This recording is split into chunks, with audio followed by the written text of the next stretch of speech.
ભાગીદારીના વાર્ષિક હિસાબો જે માર્ક્સની દ્રષ્ટિએ 12 માર્ક્સનું વેટેજ ધરાવે છે અને કમ્પલસરી દાખલો હોય છે. અત્યાર સુધીમાં વાર્ષિક હિસાબના દાખલાઓમાં એવરેજ દાખલાઓ પૂછાય છે. ખાસ કરીને પાઠ્યપુસ્તકના જે દાખલાઓ સૌથી વધારે પૂછાતા હોય છે. તે માટે આપણે તે પાઠ્યપુસ્તકના જે દાખલાઓ છે એના ખાસ કરીને જે હવાલાઓ છે તેનું રિવિઝન કરીએ છીએ. 78 નંબરના પેજ ઉપર 8 નંબરનો દાખલો. પહેલો હવાલો આખર સ્ટોક 36500 નો હતો, જેમાં 10% માલની બજાર કિંમત 15% વધુ છે. એટલે આખર સ્ટોકની કિંમત જો ઓછી હોય તો જ ધ્યાનમાં લેવાની, વધી હોય તો ધ્યાનમાં લેવાની નથી, એવી રૂઢિચુસ્તતાનો સિદ્ધાંત કહે છે. એટલા માટે આખર સ્ટોકની કિંમત 36500 ની 36500 બે અસર, એક અસર વેપાર ખાતે જમા અને બીજી અસર પાકા સરવૈયામાં મિલકત લેણા બાજુ. બીજો હવાલો મશીનરી પર 6% લેખે ઘસારો ગણવાનો છે. મશીનરી 25000 ની છે, 6% લેખે 1500 રૂપિયા ઘસારો થશે. ફર્નિચર ફિક્ચર્સ પર 20% ઘસારો ગણવાનો છે. તો ફર્નિચર અને ફિક્ચર્સ 2500 છે અને 20% એટલે 500 ઘસારો.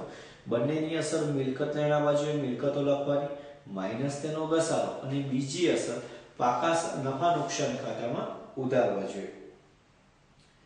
ત્રીજો હવાલો મજૂરીના 1000 અને પગારના 1500 ચૂકવવાના બાકી છે. મજૂરી ખરીદીનો ખર્ચ છે એટલે વેપાર ખાતે ઉધારવા જોઈએ.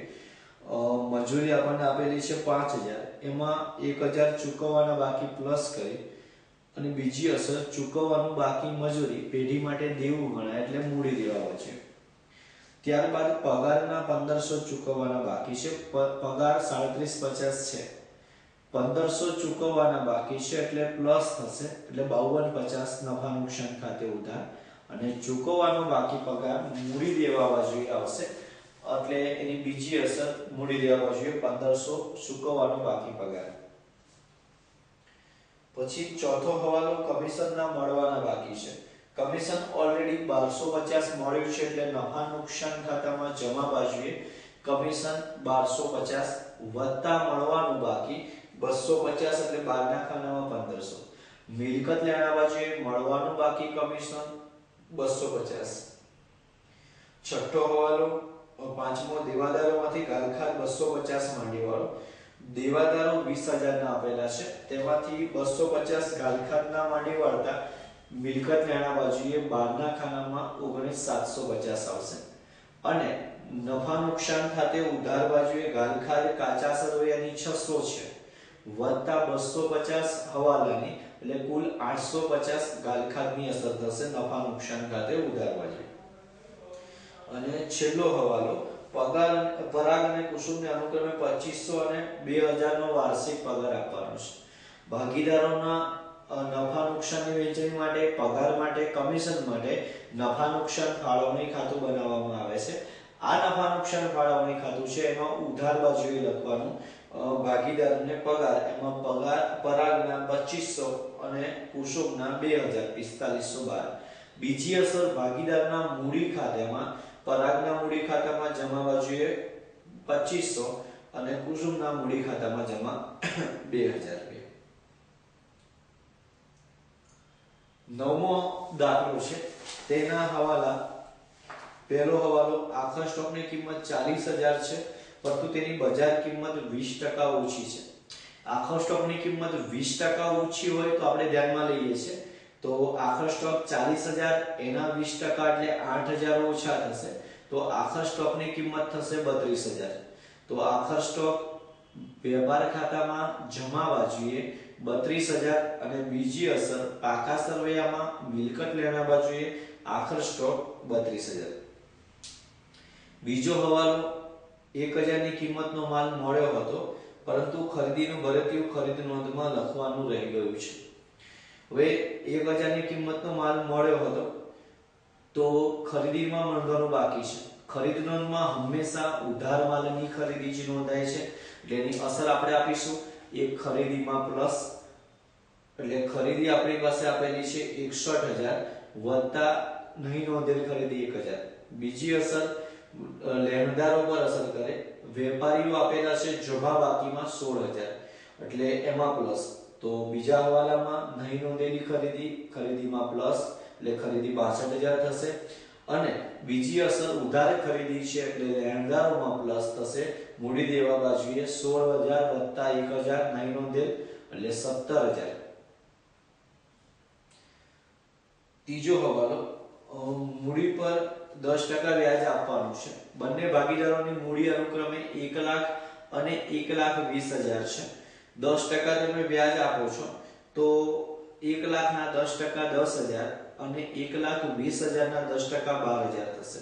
તો મૂડીનું વ્યાજ મૂડી ખાતામાં જમા બાજુએ 10,000 અને 12,000. બીજી અસર નફા નુકસાન ફાળવણી ખાતામાં 10,000 વત્તા 12,000 એટલે 22,000.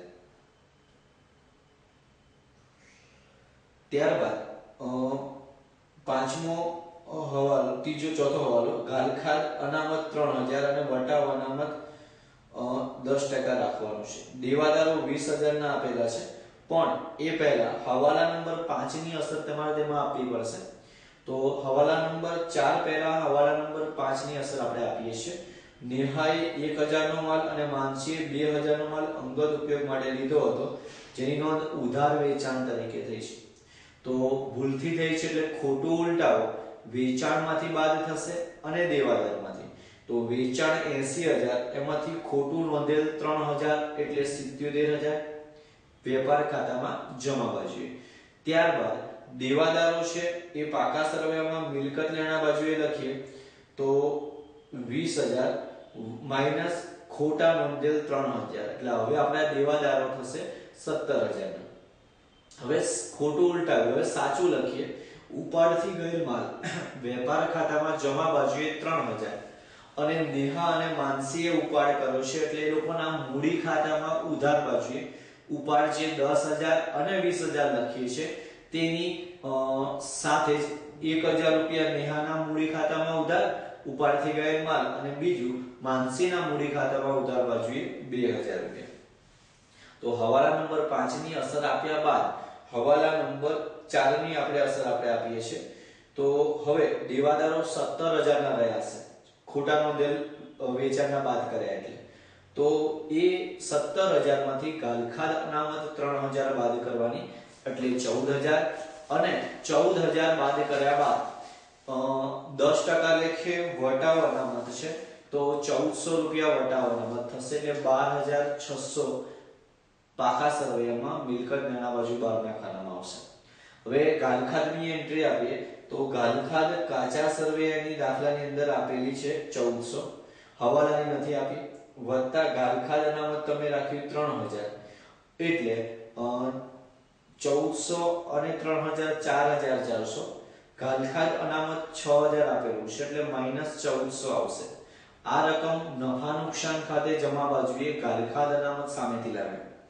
એ જ રીતે વટાવ અનામતમાં કશી જ માહિતી નથી આપેલો. વટાવ કાચા સરવૈયાનો પણ નથી અને વટાવ અનામત કાચા સરવૈયા નથી, માત્ર વટાવ અનામત છે એટલે માત્ર નફા નુકસાન ખાતે ઉધાર બાજુએ બીજી અસર 1,400 રૂપિયા.